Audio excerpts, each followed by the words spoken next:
ಸಂಧ್ಯನ ಬುದ್ಧಿ ಏನು ಅಂತ ನಿನಗೆ ಚೆನ್ನಾಗಿ ಗೊತ್ತಿತ್ತು. ಹಾಗಿದ್ದು ಕೂಡ ಅವಳನ್ನ ಯಾಕೆ ನನ್ನ ಜೊತೆಲಿ ಕಳಿಸ್ದೆ?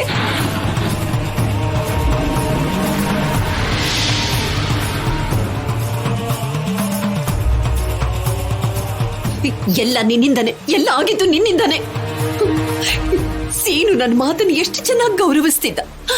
ಅಂಥ ಸೀನುನೇ ನನ್ನ ಮಾತಿಗೆ ವಿರೋಧವಾಗಿ ನಡ್ಕೊಂಡ್ಬಿಟ್ನಲ್ಲೇ.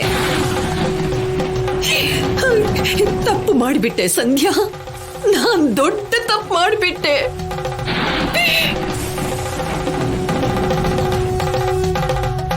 ಸಂಧ್ಯಾ,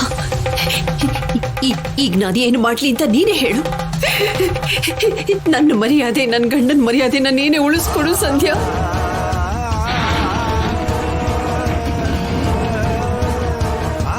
ಅವ್ರಿಗೇನಾದ್ರೂ ಶಿಕ್ಷೆ ಆಗ್ಬಿಟ್ರೆ ನಾನ್ ಜೀವನ ಪೂರ್ತಿ ಅವ್ರಿಗೆ ಮುಖ ತೋರ್ಸೋಕ್ಕಾಗಲ್ಲ. ನಾನು ಬದುಕಿದ್ದು ಸತ್ತ ಹಾಗೆ ಸಂಧ್ಯಾ.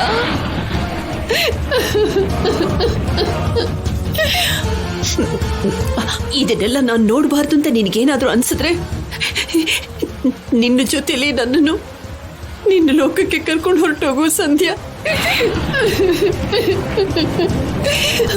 ನನ್ನ ತಂಗಿ ಮಗಳು ಅಂತ ನಿಮ್ಮನ್ನ ಪ್ರೀತಿಸಿದಕ್ಕೆ ನನಗೆ ಇಷ್ಟು ದೊಡ್ಡ ಶಿಕ್ಷೆನ ಸಂಧ್ಯಾ?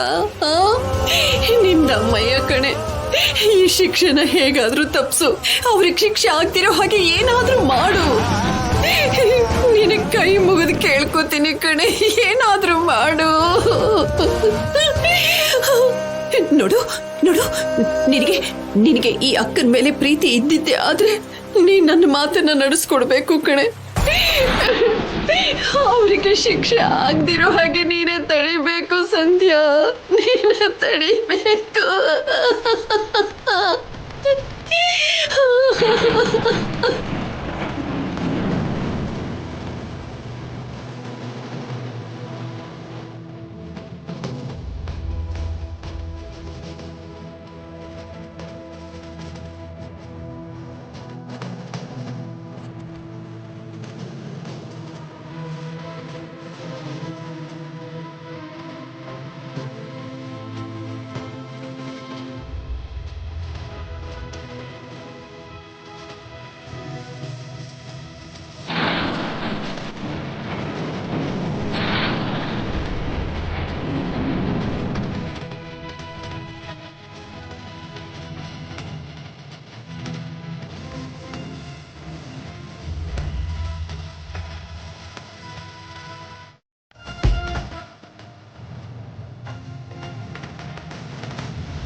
ಏನಪ್ಪ, ಮಂಗಳಸೂತ್ರನ ತಗೊಂಡು ಮದುಮಗಳು ಕುತ್ತಿಗೆಗೆ 3 ಗಂಟೆ ಹಾಕಪ್ಪ.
ಇದ್ದಕ್ಕಿದ್ದ ಹಾಗೆ ಸುಂಟ್ರ ಗಾಳಿ ಬಂದ್ಬಿಡ್ತಲ್ಲ.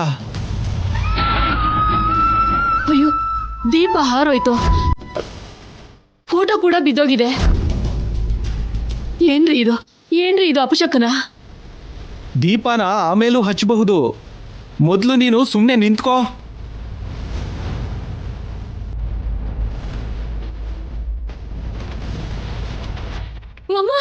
ಕ್ಷಣಾರ್ಧದಲ್ಲಿ ಸುಂಟ್ರು ಗಾಳಿ ಬಂದು ಅಲ್ಲೋಲ ಕಲ್ಲೋಲ ಮಾಡ್ಬಿಡ್ತು. ಛೇ, ಈಗಲೇ ಈ ಸುಂಟ್ರು ಗಾಳಿ ಬರ್ಬೇಕಿತ್ತಾ?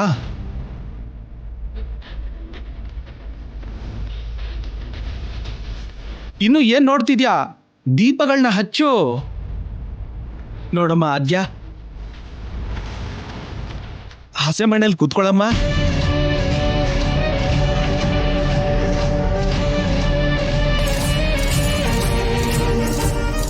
ಆದ್ಯ, ಅತ್ತೆ ಫೋಟೋ ಗಾಳಿಗೆ ಬಿದ್ದು ಹೋಗಿದೆ. ಮದ್ವೆ ಆದ್ಮೇಲೆ ಇದಕ್ಕಿಂತ ದೊಡ್ಡ ಫೋಟೋ ಮಾಡಿಸ್ತೀನಿ. ಮುಹೂರ್ತಕ್ಕೆ ಟೈಮ್ ಆಗ್ತಾ ಇದೆ. ಬಾ ಆದ್ಯ. ಸೀನು ಮಾಡಿದ ತಪ್ಪು ನಿಮ್ಮನ್ನ ಇಲ್ಲಿವರೆಗೂ ಕರ್ಕೊಂಡು ಬಂದು ನಿಲ್ಸುತ್ತೆ ಅಂತ ನಾನು ಖಂಡಿತ ಅನ್ಕೊಂಡಿರ್ಲಿಲ್ಲ. ಅಂದ್ರೆ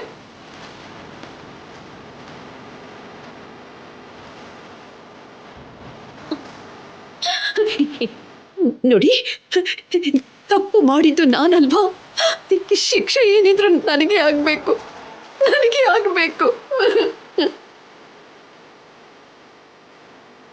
ರಾಜಾರಾಮ್ ಅವರೇ, ನೀವೇ ಹೇಳಿ, ನಿಮ್ಮ ಮರ್ಯಾದೆಗೋಸ್ಕರ ಊರಿನ ಕಟ್ಟುಪಾಡುಗಳನ್ನ ಬದಲಾಯಿಸಿ ಅಂತೀರಾ? ಯಾರು ಎಷ್ಟೇ ಹೇಳಿದ್ರು ಊರಿನ ಕಟ್ಟುಪಾಡುಗಳು ಬದಲಾಗೋದಕ್ಕೆ ಅವಕಾಶ ಇಲ್ಲ. ನೀವು ಶಿಕ್ಷೆನ ಮುಂದುವರಿಸಿ